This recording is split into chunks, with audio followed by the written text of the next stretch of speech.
Get ready for the dictation. Dictation will start in 5 seconds. Start. Mr. Deputy Chairman, I would like to refer to some of the observations made in the course of the debate which relate to the Defence Ministry items. There have been comments expressing concern in regard to the conditions and salaries of the officers and men of the armed forces.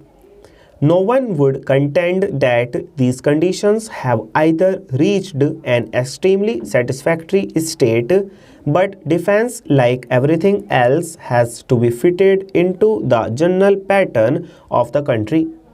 The first question is what we can afford and what are the relative priorities. As one of the speakers said, the defense budget of this year is already 50 crores of rupees higher than last year, and it is likely to go further up if there are other difficulties. So, while government keeps in view the possibility of improving these conditions in some cases more quickly than in others, the conditions at present cannot be said to be any worse than they were before, and it is not on account of any lack of concern or consideration that we have to postpone further improvements, but it is due to the state of the resources of the country. The armed forces have undergone no physical expansion, that is to say, the strength has not been increased, but there is a considerable amount of money expended year after year because of their equipment, better equipment, more modern equipment, and also because of rise in prices of material, military or otherwise in the world. A specific question about the officers has been raised, and it is suggested that we can make all the lieutenant colonels full colonels before they retire, and that colonels should command battalions.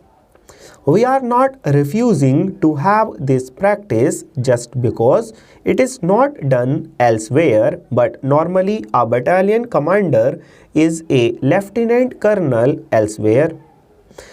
If we were to convert all these lieutenant colonels into full colonels, a large number of officers will get colonel's rank, and their pensions, even if they serve for 20 years, would be 100 rupees a month more than the others, and at the present moment the country cannot afford it. Another point raised was that they are retired so early that it is a hardship. It is true that they can retire at 40, but most of them do continue. In the services, the age of retirement as against in private industries is early. It is not necessary for me to labor this point much further except to inform the House that these promotions and other appointments inside the armed forces are made with extreme care according to established procedures and is not done in a haphazard way. There have been few complaints about the matters, and government is satisfied that these promotions are made with due consideration to all the circumstances mentioned here. The next point of which numerous inquiries are made is in regard to the procurement of equipment. All of us regard that as an objective, that is to say, self-sufficiency in regard to the equipment and in regard to various other allied matters, but there again defense equipment cannot be separated from the industrial conditions of the country. Our demand for a particular item is often so small that we cannot set up a factory for the production and make it economical. It would produce ever so much more by its capacity than we can consume under modern conditions of industrial technique. It should not, however, be thought that on account of these difficulties, no attempt is made towards further and further indigenization and more indigenous production. At the present moment, a committee under the chairmanship of the Deputy Defense Minister has been going intensively into this question of how far in our various ordnance factories, in factories under civil production and in other factories connected with the defense industry and by the use of the defense personnel itself, it would be possible to make whole or parts of equipment in this country. Being military equipment, apart from giving a general idea, neither the category nor the numbers of them may be published, but this is a matter that is receiving the continuous attention of the Defense Ministry in all its branches, and we hope that in the 12 months ahead we will be able to make considerable progress. I hope the House will accept this statement and the efforts that we are making as a planned effort in the direction of self-sufficiency.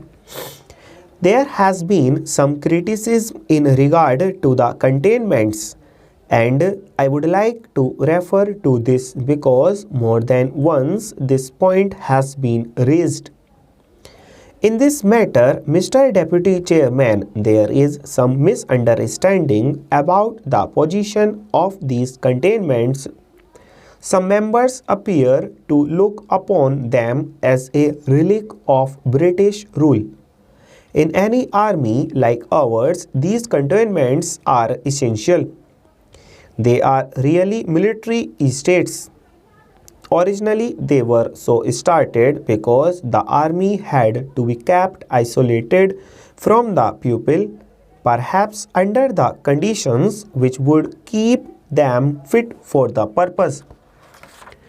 I now come to the question of reduction in fares. The Transport Advisory Council has recommended an increase in fares. The fact has to be remembered that compared to the passengers' fares on the domestic services in foreign countries, passenger fares in the Indian Airlines Corporation are quite low.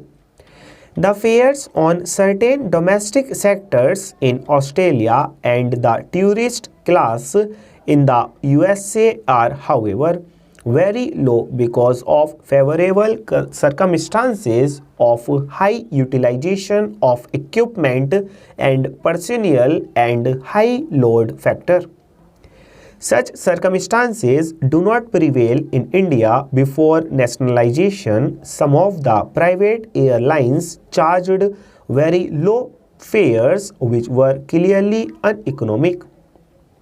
It is true that lower fares have a better charm in attracting traffic, but expansion of traffic at lower fares, however desirable it may be as an objective, would amount to a loss.